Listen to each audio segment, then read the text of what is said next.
Assalamu alaikum warahmatullahi wabarakatuh. Welcome to another episode of Unleashed. Joining me today is none other than Barrister Ismail Ahmad.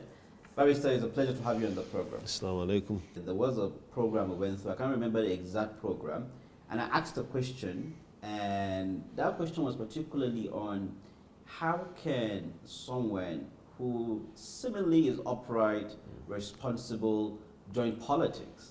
And then you gave me an answer that no one has given me before, and you said that something about football. I can't remember exactly, but that was something you said. But that was thought-provoking for me. Because before then, I didn't like politicians. Everybody knew that I always, I'm always that guy that talks about politics in a certain way. I think that when you go inside, just wanted to become a rascal person. But after the information you gave to me, I felt that I need to invite you for an interview, That's right. have a conversation around everything you've done. And after that, I researched you, see what you've done, how you've also structured parties, the youth wing of the parties, and how, unfortunately, unsung heroes go down without even people mentioning it.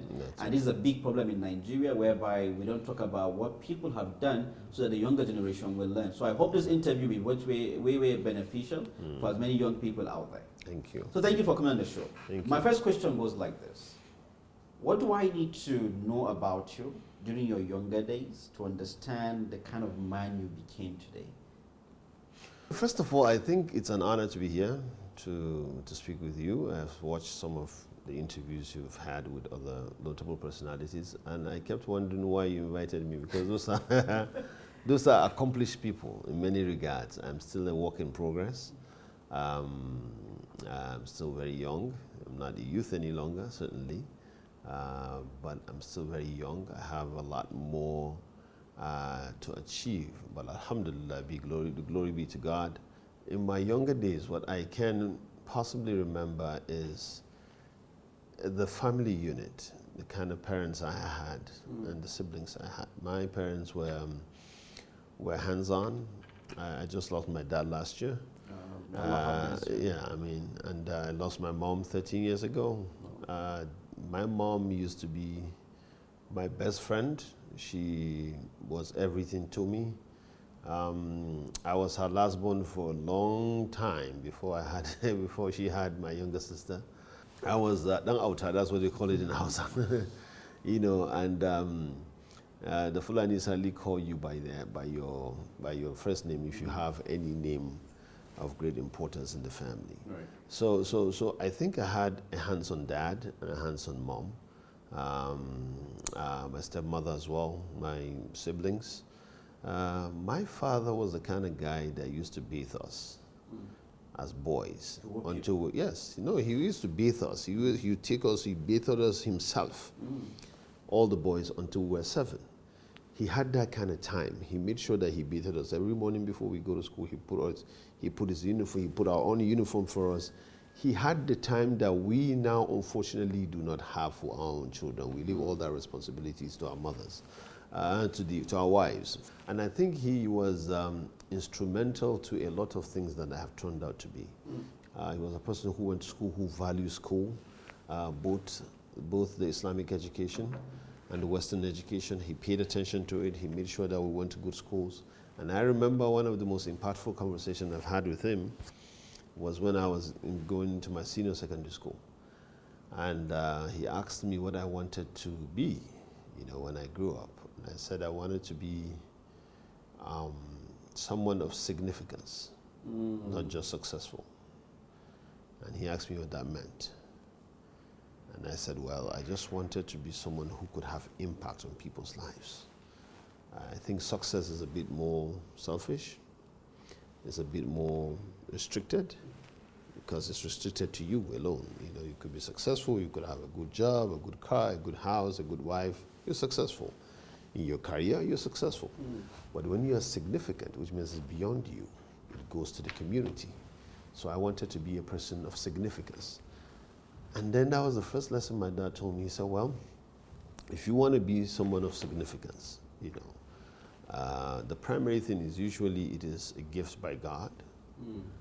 He said you can be one of 4 or 5 things. One, you could be a teacher, or you can be a preacher. And I could see today how important Islamic scholars are in terms of influencing people's mindsets. He said, oh, you could be a journalist, or you could be a judge, or, he finally said, you could be a politician. I decided that I was going to read law when I get to university, and I thought that law was versatile enough. But more importantly, I think my father, preached the fact that character, much more than competence, makes a man who he wants to be at the end of the day.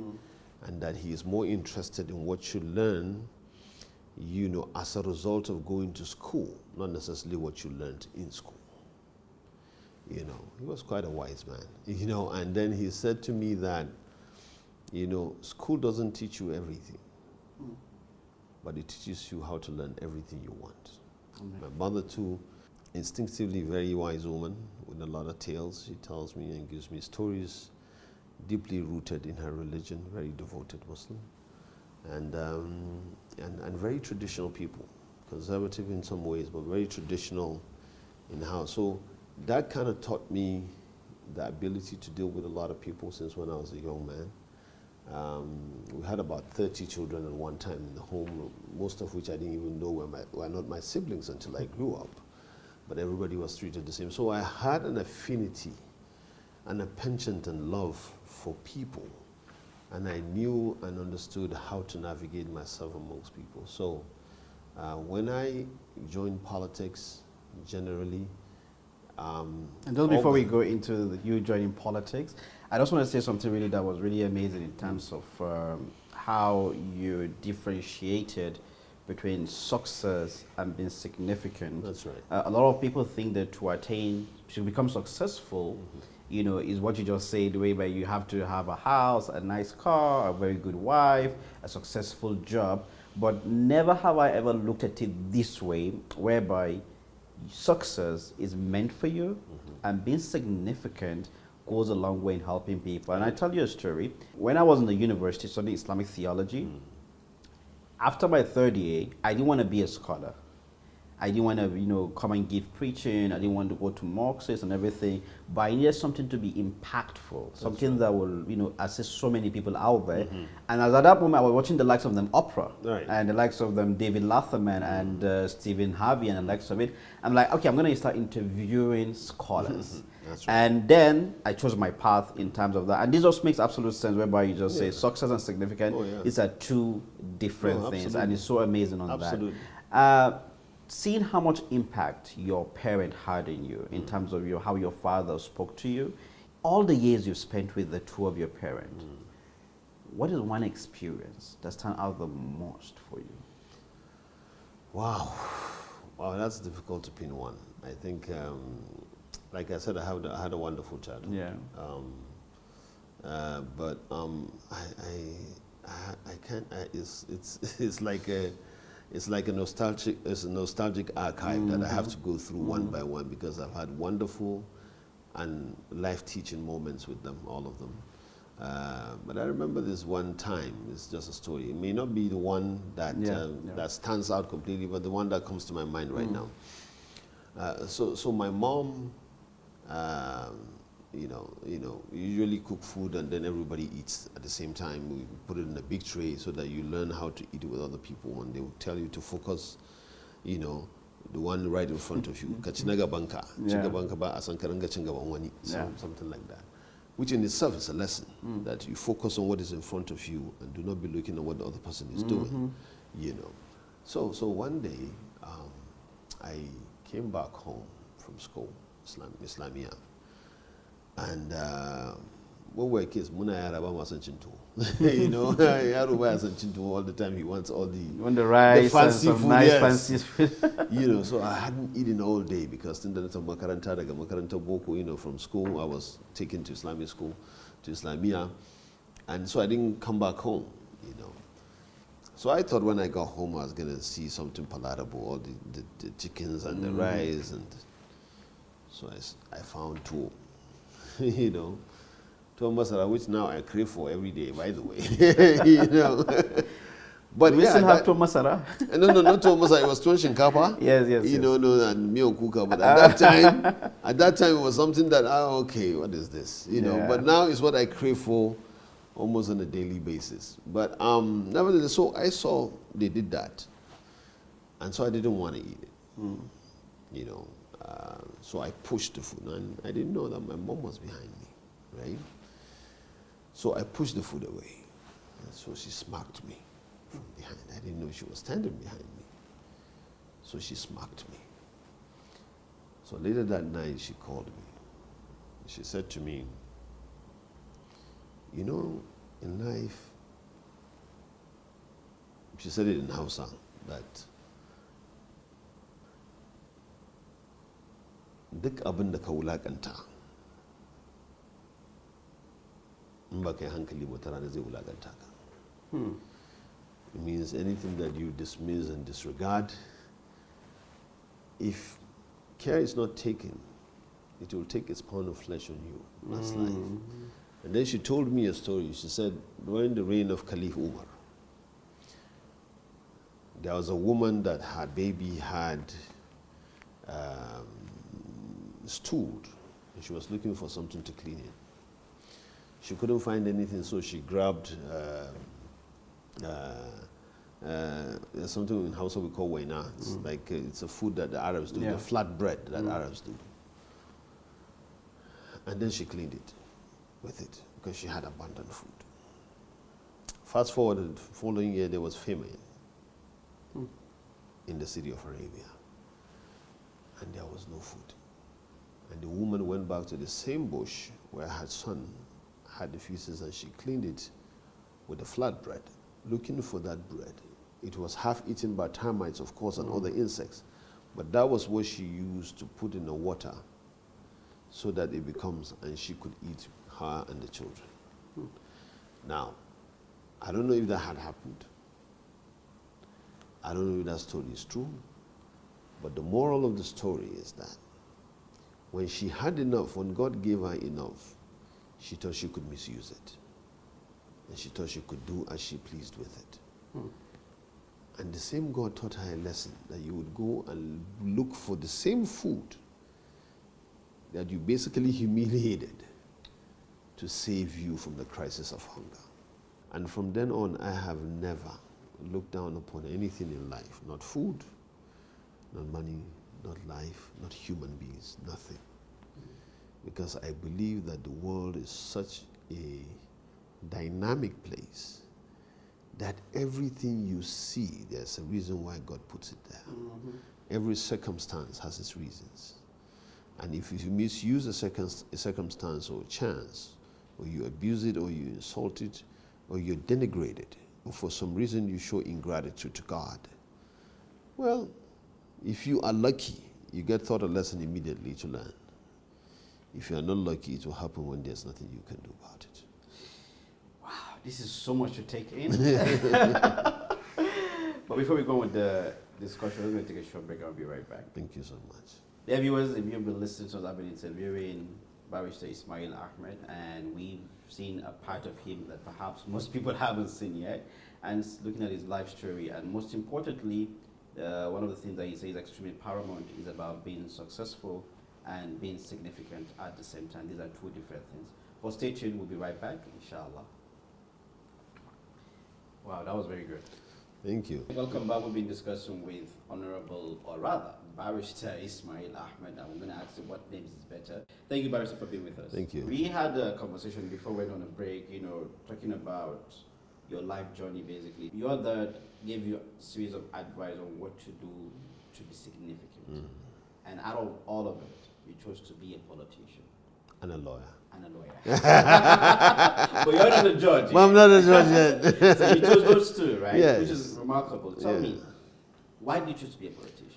I just believe that real change comes from taking decisions on behalf of a lot of people, looking at all the pros and cons. And I just didn't understand why anybody would be given the privilege of leadership and yet decides that he comes first. In Hausa, we used to say it's one of Hurumun Allah.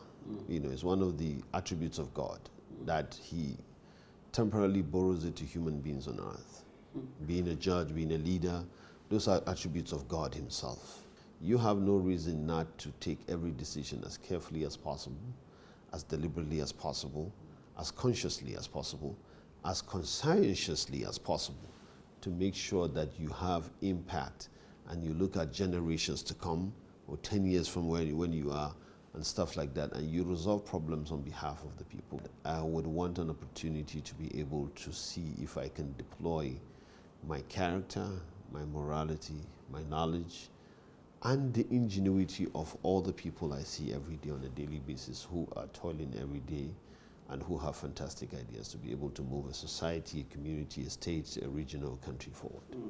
You have had conversations with these leaders. I know you were also part of the government of Muhammad Buhari. Yes. And you have met them on a first-hand level. I was secretary of the delegation to Niger for the coup conversation with the junta leaders there. Right. I know what I saw. Right. So tell me, what is most challenging in governance in Nigeria?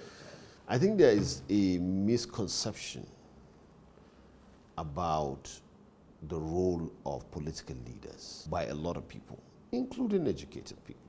I think there are a lot of ordinary people that expect government to do certain things that government does not have the right or the resources to do. But government in its own end, people who are key political office holders, over time,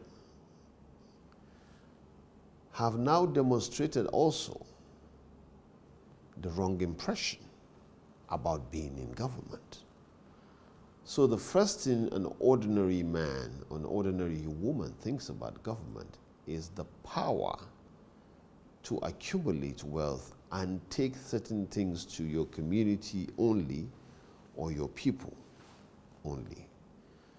So it has become so bad that the conversations around government is about representation of ethnicity or religion or particular sect or whatever.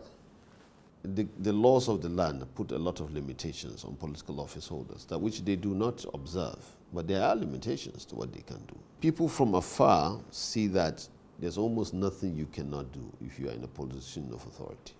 On the other hand, the person in authority believes that he can do anything he wants.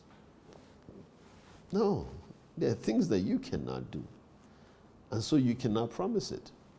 So when politicians are campaigning, they always make it look as if the people who are in positions of authority can do the job, and they have all the wherewithal to do it. Once they get in, they say the view changes the moment you move away from the driver's seat to the passenger seat. But I think more importantly, I'll put it this way, and I'll speak about leadership. I believe, now this is my belief, I didn't read it anywhere. This is my personal belief. My belief is that leadership is a quality, it's not a position. You can have a 5-year-old son that you could tell if he would be a good leader because of the qualities he has, because of his ability to do certain things at that age. You could see the propensity that if it is harnessed or honed, he would be a great leader when he gets position. People mistake leadership for position. There are so many people in positions of authority who are not leaders by quality and by character. You are lucky to have someone who has the qualities of leadership in positions of authority. Then you see a manifestation of quality leadership. A politician is a person who is in our game, the game of politics. Politicians often look for leaders when time of election comes, to fill them and make them win. A leader may not be able to win elections for himself. The politicians will help him win. Some cases you get it right, some cases not so much. That is a bit too complicated for a lot of people to understand. So they simplify it to a person who is holding a position of authority as a leader. And once you are bad, you are bad, you are inherently bad, there's nothing anybody can do about it. I met someone that told me that Nigeria is so rich that, that the country can afford to feed everyone at home without working. And he truly believed that. Do you believe that? How is that even possible? That's not even remotely possible. You know? But the man, he was saying it with such conviction,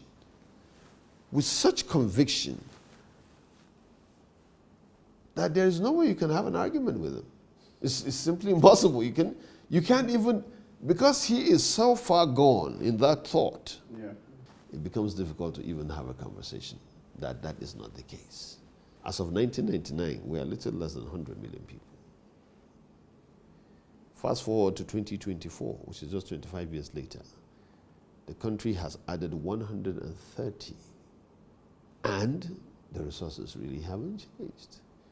During the Abacha years or the Babangida years in the 90s, we were still talking about 1.2, 1.3, 1.5 million barrels a day. 2 million barrels a day at best. We're still talking about 1.2 million barrels a day. 25 years later, 30 years later. You know, production costs have gone up. You know, politics has come in. A lot more people now understand what it is to have fancy things. Yes, the private sector has grown. Yes, during the Obasanjo years, we have grown, you know, from about $2 billion in terms of our private sector stock exchange worth to about $56 to $76 billion. But that's not the country we should be having, you know. In 2021, if I should give you an example, I'm not an economist, but I do simple comparisons sometimes. In 2021, the country of Brazil is almost the same population with Nigeria with a little difference. I think Brazil is about 300 million people, 312 million people. Nigeria is 230, so a difference about 60-something million people. But the country of Brazil, in 2021, the federal government, you know, there's a difference between the federal government and federation. Federation includes all the other tiers of government. That's the state, the local government, provinces, whatever you call them. The federal government of Brazil had a budget of $650 billion US in 2021. 650 billion, that's with a B, US dollars. The same year, 2021 in Nigeria, the federation budget, not the federal government budget, the federal government plus the state government, that's 6 states of the federation, plus the 774 local government budget, all put together was less than $100 billion. Less than? $100 billion. It was about $98 billion. Meanwhile, our counterpart in terms of size was budgeting $650 billion for their federal government alone. Not the federation? Not the federation. So we do not even have enough resources to fund our priorities. We don't. We don't. We're nowhere near, you know. But somehow, in the 70s, I was reading in 1979, as at the time Shagari came into office, I think the country was a little over 50 million people, or 60 million people. Is that nostalgic feeling that everybody keeps telling you till today that this country should be okay, you know, we have enough money to do everything? 50 plus times, you know, fast forward, add 230 million people. Well, you say that's why the government always tried to borrow money? No, I think borrowing is not a big deal in terms of government. Every government borrows. America borrows all the time. They are the richest economy in the world. They borrow all the time in trillions of dollars. You know, so borrowing in itself is not bad. It's what you do with it that matters. Yeah? So borrowing, even in business, if you have 100 million naira in your account and you're going to go into a business that's going to take a capital of 50 million, it will be stupid for you to use your 50 million. If you can raise the 50 million outside your 100 million, that's what you should do. Because that gives even the business confidence that you can pay back the money. Things are expensive. Petrol is too expensive, right? My car takes over 80,000 naira now just to fill the car. What message do you have, number one, for Nigerians who are suffering, who do not understand government the way you do, who just look at it from a shallow point of view. And what also advice do you have for the government, the present government at the moment? You know, I'm close to the, to the government. Yes. It's my party that is in power. Do I agree with everything? No. Would I have done some things differently? I think so. I don't have the information they have and why certain decisions are taken when they were taken. So I can only talk looking from outside in, right? Even though I happen to know a lot more than other people know. No amount of words could placate someone that would wake up in the morning and would not be able to feed his family. No amount of things you would say that would make sense to someone who used to buy a bag of rice a year ago, 2 years ago at 35,000, and he's looking at the same bag of rice. No one grain added, for 120,000 today. But what I can say is that tough decisions have been delayed for too long in this country. And I know several governments have spoken about removal of subsidy and unification of the exchange rate so that there is no arbitrage one country. I don't know what to say to people other than that it's a tough time. I hope that we're able to get through this, Hopefully there is a big light at the end of this tunnel, because this tunnel is dark right now. They realize that NNPC has not been remitting a dime to the Federation account for almost 5-6 years. CBN has been dashing people money, so to speak, in terms of dollars, in the names of all kinds of things that has happened. That's what the government is saying. NNPC is the major oil company in the country. It looks as if it's heading for bankruptcy if it continues the way it's continuing.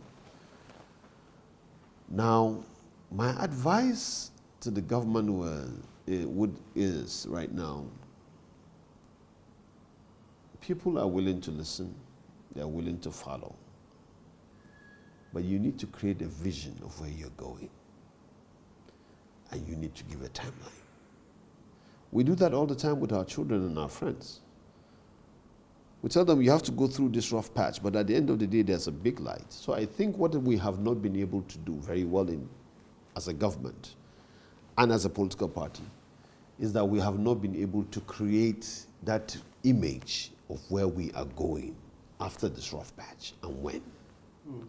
That has not been communicated to the people very clearly.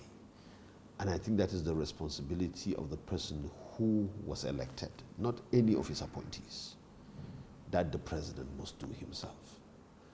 Now, am I impressed with some of the appointees? Not necessarily. They are not on TV, they are not speaking on behalf of government, they are not laying out the plan, they are just still talking about we have done this, we have done this, it's a painful structure, it needs to go on, people have done this. Okay, we know that. That has been known for a while. Okay, now so what you are doing, when is it going to end? Because we can't continue like this. And even if that is being done, I don't think it's being done effectively. I think even if the president is not communicating, I think the minister should be communicating with the community. You see, the problem with the ministers communicating is that people don't hear them as much. At every time there is need for the person whose sole responsibility it is to communicate with the people, to be ahead of the curve. The ministers will do their jobs, but a minister can talk 15 times without the nooks and crannies of this country hearing him, when the president can speak once and everybody will get to him, because it's the president that speaks.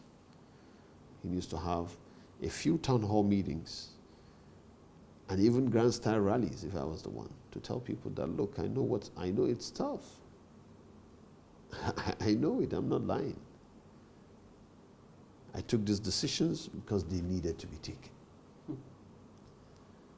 There's no way out of it. It's either that or the country goes bankrupt. I can't afford that.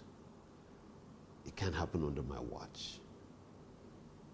Am I happy with what's going on? No. Did I wish that these decisions were taken 10 years, 20 years ago? Yes. But I've taken them now. I take the responsibility for taking them. But I want you with me. Let's tag along a little bit. Let's see what happens.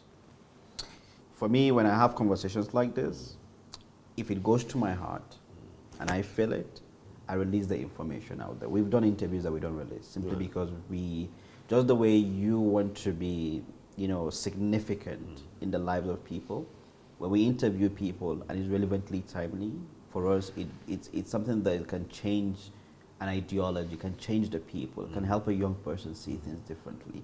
And on the day that we stand in the day of Qiyamah, in the front of Allah, we can justify our conversation. That's right. Thank you so much for coming on the program. Thank you so much for having me. Thank you. And we hope that the President of the Federal Republic of Nigeria gets to see some of this advice, because it just makes sense, him being able to tell us exactly what we are going through and how we should be prepared for it. And also those in the government should see, criticisms by other people not as an attack, but rather to see a cry for a proper communication so that we'll be able to live in our beautiful country, Nigeria. Before the next episode, I leave you all in the care of the most gracious, the most merciful. Assalamu alaikum.